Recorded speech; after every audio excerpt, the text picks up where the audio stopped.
Berparas cantik, berpakaian layaknya pejabat tinggi kerajaan dinasti Ming. Dan tentunya punya skill yang luar biasa cepat dalam mengupas kelapa muda. Begitulah cara wanita ini membedakan diri dengan pedagang lainnya di jalanan sebuah kota di Cina. Para pembelinya rela mengantri sambil merekam wanita itu.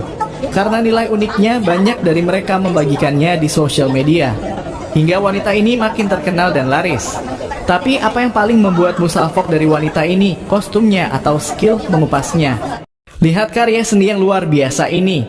Proyek ini sejauh ini telah menggunakan 6 kaleng busa ekspansi, 40 kg lilin pemodelan, 78.000 paku, dan 5.000 meter tali. Dan ini menjadi mahakarya seni yang dikagum-kagumi. Tapi apakah menurutmu seni itu harus seribet ini? Dan ngomong-ngomong, menurutmu karakter dalam karya ini mirip tokoh siapa ya? Ada yang tahu? Tidak semua lukisan mesti dibentuk dengan kuas. Salah satunya karya dari seniman bernama Shears ini. Awalnya ia akan membentuk titik dan garis dari beberapa warna dan meletakkan sedikit warna lain pada warna yang akan ia campur, dan setelah semua terlihat sesuai, ia mulai menarik squeeze sebagai kuasnya dan terciptalah lukisan abstrak.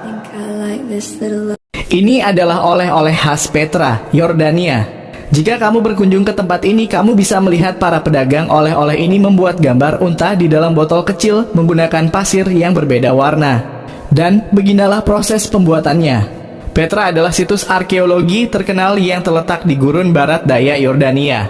Situs ini sudah ada sejak 300 tahun sebelum Masehi yang lalu dan berfungsi sebagai ibu kota kerajaan Nabata.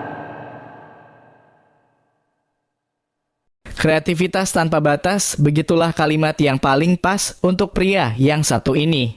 Ia terlihat begitu jenius dalam membuat dekorasi tembok 3D.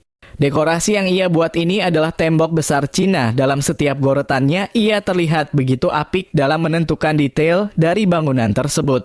Teknik ini disebut sebagai efek relief pada desain untuk memberikan dimensi tambahan. Hal ini bisa dilakukan dengan menambahkan lapisan semen secara bertahap untuk menciptakan bagian-bagian tertentu yang menonjol, agar hasilnya nanti benar-benar terlihat nyata. Namun, hal yang paling banyak orang tanyakan kepada artis ini, berapa harga dekorasi yang ia buat?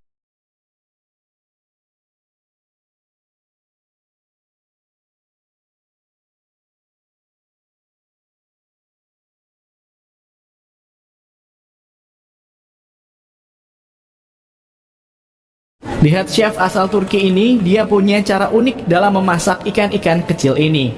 Mulai dari membersihkannya, kemudian merendamnya dalam es batu. Selanjutnya, ia melumurinya dengan bumbu kering. Sebelum dimasak, ikan-ikan ini diatur sedemikian rupa seperti anyaman. Gimana cara membaliknya ya?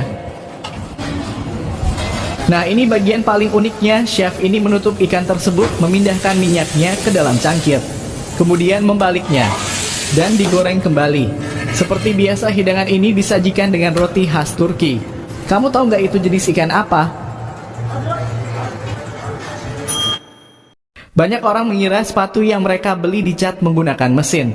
Tapi pekerjaan seperti ini masih banyak dilakukan secara manual oleh mereka yang dikenal sebagai footwear painter. Perhatikan saja hasil dari tangan mereka begitu rapi dan tanpa mengotori bagian lain dari sepatu itu. Kira-kira hasilnya akan tetap sama nggak ya jika mereka tiba-tiba bersin?